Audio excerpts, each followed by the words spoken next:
देखने वालों तक मेरा सलाम पहुँचे। मैं हूँ वाहिद नसीम, आप देख रहे हैं फोर्थ व्यू और आज का मौजू है रशिया के प्रेसिडेंट पुतिन द्वारा अपनी संसद को, अपने सदन को संबोधित करना और काले सागर में बढ़ता तनाव, जहां अमेरिका और रशिया लगभग नेक टू नेक पहुंच चुके हैं, इस पर भी बात करेंगे। और थोड़ी सी अपडेट करता चलूं कि यहां जो अभी सूरत हाल है ताज़ा, चाइना ने अमेरिका और जापान को सीधे टारगेट करते हुए कहा है कि जापान और अमेरिका उसके इलाके में कोई नीति निर्धारण का सबक या सीख देने की कोशिश न करे, क्योंकि वो वर्ल्ड लीडर नहीं कि हम उनकी बात को फॉलो करेंगे। यानी कि यहाँ पर चाइना का साफ इशारा है कि अब आप सुपर पावर नहीं है। और जैसा कि फॉरेन मिनिस्टर ऑफ चाइना की तरफ से एक तासुर दिया गया, उसका मतलब ये होता है कि हम अब सुपर पावर हैं, इसका ऐलान करने की चाइना की तरफ से कोशिश की जा रही है। अब वापस लौटते हैं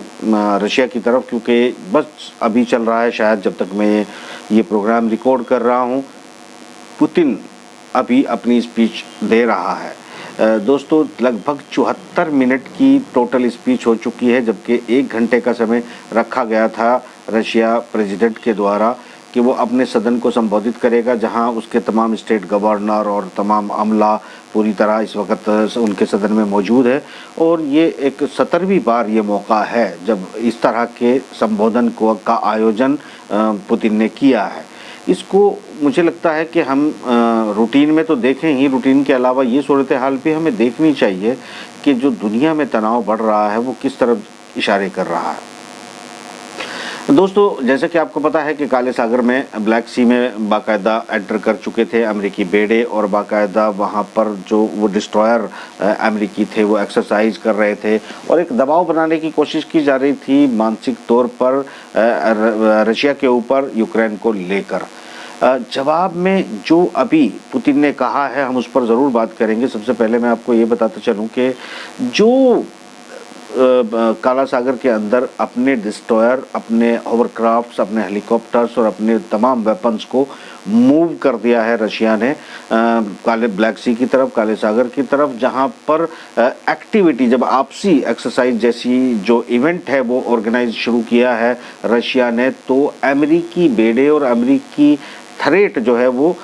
2 कदम पीछे हटते हुए नज़र आ रही है। बहुत इंपॉर्टेंट बात है कि अभी तक जो मानसिक दबाव बिडेन नीति ने कोशिश की थी बनाने की, और तुर्की और इस तमाम इस खित्ते को ब्लैक सागर में यूक्रेन के बहाने पूरी तरह घेरने की बात की गई थी, दरअसल इसी का एक तरफ आपको मूव देखने को मिल रहा है कि रशियन फौजें मूव कर चुकी हैं। दूसरी तरफ पुतिन अपने सदन को संबोधित कर रहा है, और वो कह क्या रहा है वो सुनने वाली बात है। पुतिन ने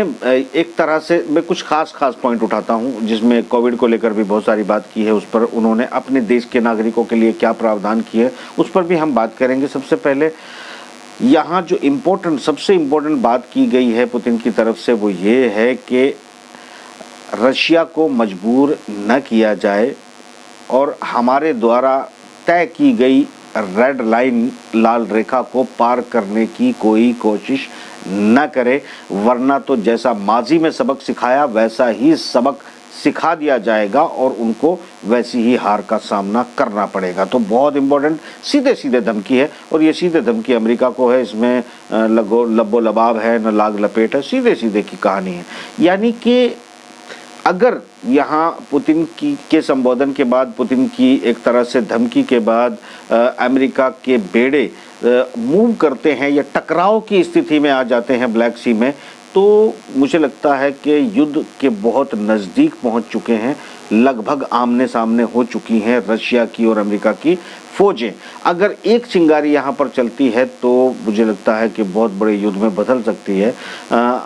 हर एक्सपर्ट की अपनी राय है, हर इंसान का अपनी सोचने का तरीका है। मैं जो देख रहा हूँ अपने तरीके से आप तक पहुँचाने की कोशिश कर रहा हूँ सीधे। बाकी आपका नज़रिया क्या है वो आप अपने नज़रिए से देखें। जो सूचनाएं हमारे पास हैं उसके आधार पर हम बात कर रहे हैं। यहाँ बहुत लंबे भाषण में मैक्सिमम अमेरिकन नीतियों को, अमेरिका के टकराव की नीति को, आर्थिक पाबंदियों को, और जो अभी सफ़ीरों का जो राजदूत का निकालना और डालना है, इन सबको लेकर पुतिन ने बाकायदा टारगेट किया है अमेरिका को। और यहाँ हैकर्स की बात, डिजिटल वॉरफेयर की बात, बहुत सारी बातें पुतिन कह रहा है। और एक तरह से वो पूरी तरह, एक तरफ ये भी बात की जा रही है कि बात करने के लिए तैयार है, अमन के लिए तैयार है अगर दुनिया चाहे तो। और इसमें भी दुनिया चाहे के साथ साथ एक और बात जो पुतिन ने कही है, वो एक तरह से मैं मान सकता हूँ कि बहुत बड़ा मजाक उड़ाया है अमेरिका का, अमेरिकी पावर का। क्योंकि अभी तक बिडेन का जो एक्ट है वो ये बताने की कोशिश कर रहा है कि मैं अभी भी पूरे वर्ल्ड का लीडर हूँ और रशिया को भी यूक्रेन के बहाने ब्लैक सी और दूसरी जगहों से मूवमेंट करके दबा सकता हूँ, रशिया के दोस्तों को अपने साथ मिला सकता हूँ। जिस तरह तुर्की का भी एक रवैया अभी कुछ देखने को मिला, जो कि यूक्रेन में साथ देते हुए दिखाई दे रहा था यूक्रेन का तुर्की, तो वो एक आलम है। बाकी कुछ जगहों का मैं जिक्र भी नहीं करना चाहूँगा। कुल मिलाकर ये बात जो बिडेन की तरफ से उसकी थिंक टैंक और उसकी नीति और एक्टिव जो उनके विदेश मंत्रालय, रक्षा मंत्रालय है, जो कुछ दिखाई दे रहा है एग्रेशन, उस एग्रेशन को टोटल डिफीट करने के लिए 74 मिनट अभी तक पुतिन बोल चुके हैं। और वो जो कह रहे हैं उनकी बातों के जो मीनिंग्स हैं वो हम समझने की कोशिश कर रहे हैं कि क्या हैं। बाकी मैं जो निकाल पा रहा हूँ मैं आपके साथ डिस्कस करता हूँ, और जो आप खुद निकाल पाएंगे वो आप जानें। देखिए, एक चीज़ मुझे जो लग रहा है वो ये है कि पुतिन काफ़ी एग्रेशन में है और ये वो लास्ट स्टेज है जहाँ पर मजबूर किया या कर दिया जाता है। चूँकि डिप्टी हाई कमीशन को अभी पुतिन ने आज ही बुलाने के बाद उसको शायद कुछ इसको अभी ओपन नहीं किया कि क्या बातचीत हुई है, मगर इतना ज़रूर है कि ये जल्दी अमेरिका जाएंगे, शायद बिडेन से बातचीत की होगी। और उसके बाद जो बिडेन की और पुतिन की मीटिंग होने वाली है उस पर भी आगे बातचीत की कोई रास्ता बनाने की शायद कोशिश की जाएगी। क्योंकि यहाँ इम्पोर्टेंट बात यह है कि एक तरफ बातचीत की बात पुतिन की बिडेन की तरफ से बढ़ाई जा रही है, पुतिन एक्सेप्ट कर रहा है, दूसरी तरफ अमेरिका के जहाज, उनके हथियार, उनके बेड़े मूव कर रहे हैं ताकत के जरिए दबाने की। तो उसी ताकत को शायद आज पुतिन ने जवाब देने की कोशिश की है। और इसमें अमेरिका का जो मजाक उड़ाने की मैं बात की थी वो क्या कहना चाहते हैं, पुतिन ने कहा है कि जो एक वो किताब मैगजीन आपने शेर खान वाली जो जंगल की वो कार्टून फिल्में भी आपने देखी होंगी, उससे ताबीर करते हुए अमेरिका को कहा है कि शेर खान वाला जो मंचन है, नाटक है, वो नाटक करने की कोशिश न करें, क्योंकि तुम्हारे साथ जो शियार हैं, भेड़िए, चीते वगैरह जो हैं वो जो लग गए हैं चारों तरफ शेर खान के, ऐसा कुछ होने वाला नहीं है। हम सक्षम हैं मुंह तोड़ जवाब देने के लिए, और आप अगर रेड लाइन को पार करते हैं तो इसका माकूल जवाब दे दिया जाएगा, जैसा कि माजी में दिया जा चुका है। अब ये बात अलग है कि माजी में हम जो साइबेरिया वाली कुछ पुरानी एक कहानी है सेकेंड वर्ल्ड वॉर के टाइम की, उसको दोहराया जाएगा। उसकी बात की है कि अभी जो सीरिया में मुंह की कहानी पड़ी है अमेरिका को, जो रशियन वेपन्स ने धूल चटाई है, या अभी जो वहाँ से भाग खड़ा होने की स्थिति पैदा की है, यानी कि पूरी तरह जिसको वो हटाना चाहते थे बशारुल असद को, और पुतिन ने अपनी दम पर उसको वहाँ पर रखा और 90% कब्जे जिस ISIS का पूरे सीरिया पे हो चुका था वापस बशारुल असद के कब्जे में दे दिया, और अब 90 से ज़्यादा फीसदी बशारुल असद के कब्जे में है, जो कि रशिया की देखरेख में काम चल रहा है। ईरान, तुर्की और कौन समर्थन कर रहा है उस पर हम ज़्यादा बारीकी में नहीं जाते। मोटा माटी ये है कि अब ये जो अभी लीबिया में किया गया, सीरिया में किया गया, इराक में भी अमेरिकन फोर्सेस के ऊपर भारी हमले किए जा रहे हैं। इराकी मिलिशिया या फिर उनको जो भी मान लीजिए उन पे भी हम विवाद की बातें हैं, किसकी तरफ से बोलें किसकी नहीं बोलें, वो जो अपने भाषा में जो कुछ भी लोग कहते रहें। मगर एक ये आज महत्वपूर्ण बात ये है कि पुतिन ने जिन बातों को अमेरिका को एक कागजी शेर खान या कागजी शेर बताने की जंग, यानी कि कार्टून की किताब या कार्टून की फिल्म का शेर खान कहने की कोशिश की है, और उसके जो चेले चपाटे हैं उनको शियार विहार कहने की कोशिश की है, तो एक तरह से ऐसा लगता है कि पुतिन शायद वो, क्योंकि इस भाषा का इस्तेमाल नहीं करते हैं, ऐसी भाषा बहुत गुस्से में बोली जा सकती है जब कोई इरादा कर चुका हो, ठान चुका हो कि कोई शायद, क्योंकि मैं अभी तक जो पुतिन की भाषा को लंबे समय से मैं वॉच कर रहा हूँ, बल्कि जब से पुतिन आए हैं इस्टेब्लिशमेंट में, मैं तब से जो है उनको वॉच कर रहा हूँ। मैंने कभी पुतिन की भाषा को इस स्तर पर नहीं देखा कि वो इस तरह की धमकी भी थे और इस तरह की जो मजाक उड़ाने की बात है, इसको आप उकसावा मान सकते हैं। क्योंकि अगर बिडेन की ऐसी बेइज्जती कर दी जाएगी, अमेरिका को कागजी शेर या फिर शेर खान कार्टून फिल्म का बता दिया जाएगा और उसके चेले चांटों को जो है वो चेले चांटे कहकर ही उनको जो है सियार यानी कि गीदड़ और भेड़िए जैसी कुछ चीज़ बताई जाएगी, तो ये उकसावा ही होता है। इसका मतलब ये भी हो सकता है कि पुतिन शायद अब चाहते हैं कि शायद बिडेन को वो सबक सिखा दिया जाए जो सीरिया में था, या सीरिया में भी नहीं सिखाया गया, क्योंकि यहाँ ईरान के साथ समझौते की बात चल रही है, वो नज़दीक ज़रूर पहुँचने की सूरत हाल बन चुकी है और रशिया और चाइना नहीं चाहेंगे कि अमेरिका इस समझौते को दरअसल करे। बाहरी तौर पर वो ईरान का समर्थन करते हुए नजर आएंगे, मगर मुझे नहीं लगता कि अंदरूनी तौर पर ईरान के इस समझौते को चाइना और अमेरिका चाहेंगे, क्योंकि उनका एक कलाई जो है वो 50-50 में डाइवर्ट हो जाएगा। तो जहाँ तक मतलब कूटनीतिक लैंग्वेज कहती है, तो मुझे नहीं लगता कि चाइना भी और रशिया भी ऐसा चाहेंगे। एक तरफ चाइना एग्रेशन की भाषा बात कर रहा है कि हमको सबक न सिखाएं, जापान और अमेरिका वर्ल्ड लीडर नहीं है कि हम उनकी नीतियों पर चलें, अपनी औकात में रहें। सीधी बात, चाइना की तरफ से धमकी दी जा रही है, यानी तो वर्ल्ड लीडर की सीट से हट गए हो। दूसरी तरफ पुतिन लंबे भाषण में पूरी तरह अमेरिका को सीधे सीधे टारगेट कर रहा है। उनके सफ़ीर को बुलाकर एक तरह से बातचीत की जा चुकी है। तो और दूसरी तरफ अपनी फौजों को ब्लैक सी में, काले सागर में यहाँ सेनाओं के अमेरिकी बेड़ों के सामने उतार देना, एक्सरसाइजेज शुरू कर देना और यूक्रेन की सीमाओं के ऊपर S-400 तैनात कर देना और ज़्यादा ट्रूप भेज देना, जो आज भी तैनाती को बढ़ाया गया है, पूरी तरह संकेत कर रहा है कि अगर इस तरीके से नाटो, पश्चिमी जगत, अमेरिका या कोई भी मिलकर रशिया की संप्रभुता या उसकी ताकत को चुनौती देता है, तो उसको भरपूर जवाब दिया जाएगा। इसी भाषण में, इसी जो अभी उनकी अपनी सदन में अपने लोगों को, अपनी आवाम को जो संबोधित कर रहे हैं पुतिन, उसमें वो ये भी अपनी आर्थिक स्थिति पर भी बात कर रहे हैं कि नहीं, आने वाले निज़ाम में हमको जो एजेंडा 2030 के तहत क्लीन एनर्जी वाला पैटर्न है, एनर्जी बेस जो है वो हमको अपनी अर्थव्यवस्था, क्लीन एनर्जी बेस अपनी अर्थव्यवस्था को बनाना है और हम बना लेंगे। हम उस पर काम कर चुके हैं और आगे बढ़ेंगे। ये एक बहुत बड़ा मैसेज है। इसको शायद कुछ जो विकासशील देश हैं उनको इसका मंथन करना चाहिए कि ये क्या है और आने वाली अर्थव्यवस्था किस तरफ मूव करेगी, ताकि वक्त रहते इसको समझा जा सके और उस तरफ मूव किया जा सके। तो बाकी तो सबके अपने नज़रिए होते हैं। मैं तो जो मेरी नज़र में जो मशवरा है वो देने की, चूँकि ऐसा पुतिन अभी अपनी भाषण में कह रहे हैं। दूसरी बातें यहाँ एजेंडा 2030 को लेकर बहुत सारी बातें कही हैं। कोविड से होने वाले नुकसान के अंदर अपने नागरिकों को, जो 4 से 8 से 16 साल के बीच के युवा हैं, उनको लगभग मेरे ख्याल से 650 रूबल देने की बात की गई है। 6500 रूबल शायद देने की बात की गई है। और जो स्टूडेंट्स और आगे पढ़ रहे हैं तो उनको सहायता के तौर पे 10,000 रूबल देने की बात पुतिन के द्वारा पैकेज कहा जा रहा है, ताकि किसी को परेशानी ना हो और न्यू आर्थिक मॉड्यूल को आगे बढ़ाने पर काफ़ी गहन चर्चा और उसको, उसके जो प्रेजेंटेशन है शायद वो भी पूरी तरह से, मेरे ख्याल से वो बहुत लंबा है।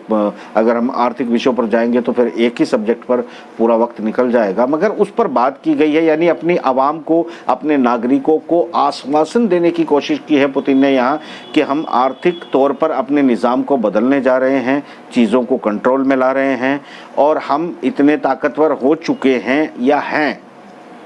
हो चुके। क्यों बोला मैंने?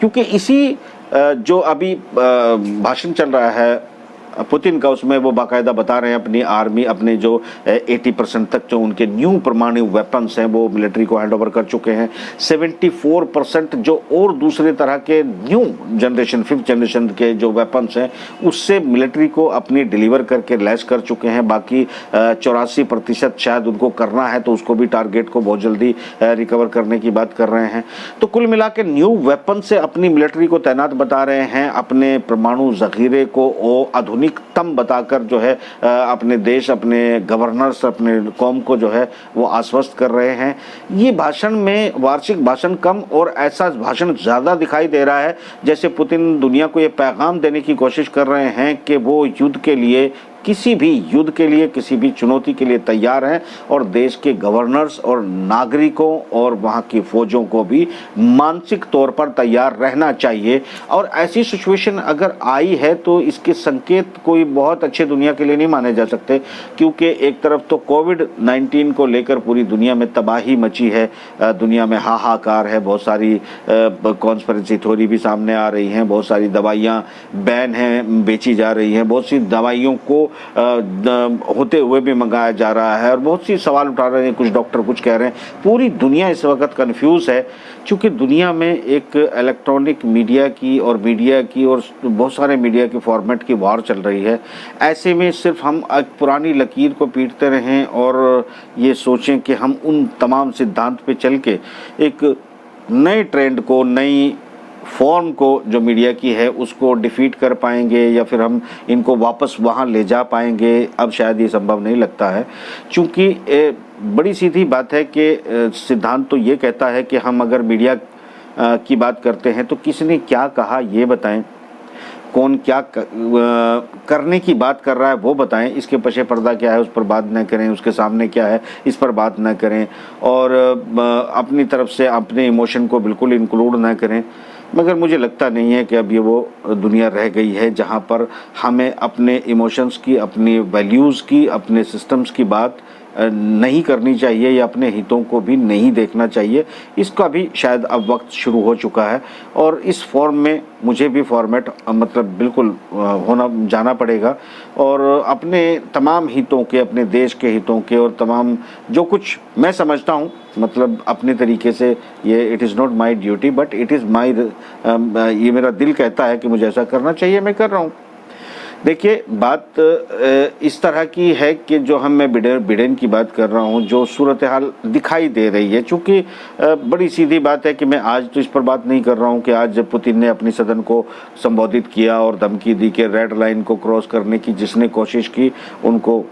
हटा दिया जाएगा और यह सबक सिखा दिया जाएगा और ये धमकी देना कि माजी में जिस तरह तुम्हारा हाल हुआ है वही अब भी हाल कर दिया जाएगा, शायद उससे भी बदतर। तो ये सूरत हाल अगर पैदा हो रही है, इसका मतलब टकराव बढ़ रहा है, काले सागर में लाल चिंगारी उठने की बातें दिखाई देने लगी है। हो सकता है कि यहाँ पर यूक्रेन के साथ तुर्की के चले जाने से अमेरिका को बल मिलता नज़र आ रहा हो, मगर दूसरी तरफ हम बिल्कुल साफ साफ देख रहे हैं कि जैसे ही अपने हथियार, अपने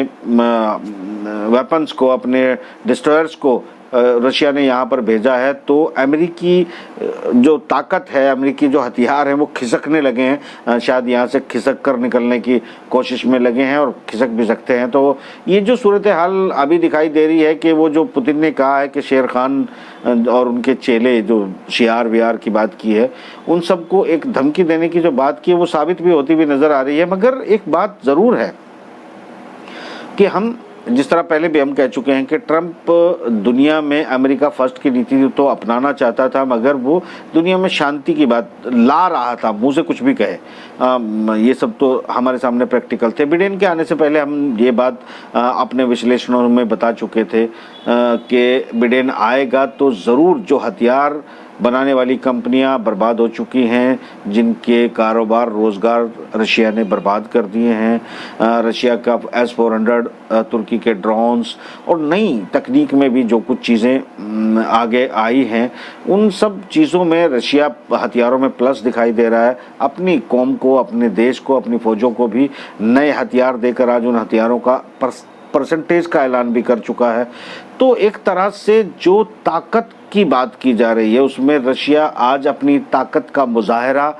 युद्ध के लिए कर रहा है। हालांकि वो संजीदा आदमी है, वो इस तरह की बातें कभी करता नहीं है, मगर आज शायद बिडेन को बिडेन की शैली में जवाब दिया जा रहा है। ये एक बड़ी बात है जो दुनिया के लिए काफ़ी गंभीर हो सकती है, क्योंकि मैंने वही बात हमने पहले भी की है कि देखिए दोस्तों, जब सूरत हाल बदलती है, जब हालात बदलते हैं,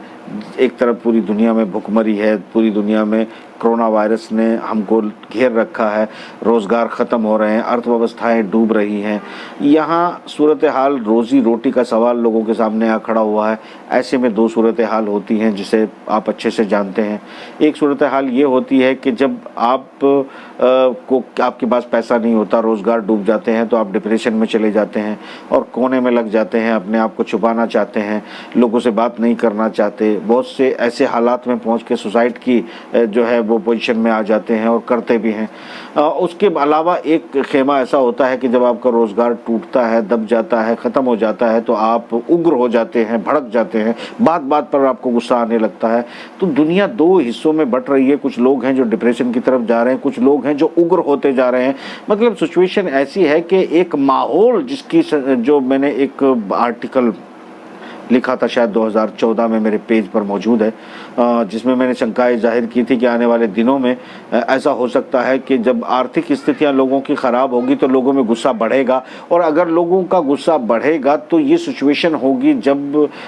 चारों तरफ से वार का माहौल बनाया जा सकता है। और यहाँ एक चीज़ आप देख रहे होंगे कि मैंने ये भी बात अपनी हर बार पॉइंट आउट की है कि जो लोग हथियारों के व्यापारी हैं, जो प्राइवेट प्लेयर्स भी हैं, जो अमेरिका की सरकार जिनके लिए काम करती है और वहाँ से वो अपनी इकोनॉमी, अपनी अर्थव्यवस्था को करते हैं, उनको एक युद्ध की ज़रूरत है जिसमें वो ये साबित कर सकें कि तुर्की या फिर चाइना या फिर रशिया आज भी अमेरिकन हथियारों का मुकाबला नहीं कर सकता। और अगर वो कर सकता है तो फिर एक बात तो तय है कि नागोर्नो काराबाख में, जिसका आज पुतिन ने जिक्र भी किया है कि हमने यहाँ पर शांति लाने की बात की है और समझाने की कोशिश की है कि हम इन सब चीज़ों से निपट सकते हैं, अभी भी हम शांति चाहते हैं। और दूसरी तरफ मैं ये बताने की कोशिश कर रहा हूँ कि सूरत हाल जो है वो एग्रेशन की तरफ जो जाने की बात कर रहे हैं। अब ये देखना है कि यहाँ से बात वापस लौट जाएगी, माहौल साजगार है, या हम युद्ध की तरफ जा रहे हैं। दुनिया आधी तबाही की तरफ जा चुकी है, क्या पूरी तबाह होने जा रही है? खुदा खैर करे, जैसा भी है। मगर उन लोगों को कोई नहीं समझा सकता जिनके जहनों में चलता है कि वो खुदा बन गए। मगर आम जनता और अच्छे लोगों की दुआएं तो हमेशा होती है, और अहले नज़र का ये भी मानना ही रहता है कि तुझसे पहले भी जो यहाँ तख्त नशी था, उसे भी अपने खुदा होने का इतना ही यकीन था। फ़िलहाल इजाज़त, खुदा हाफ़िज़।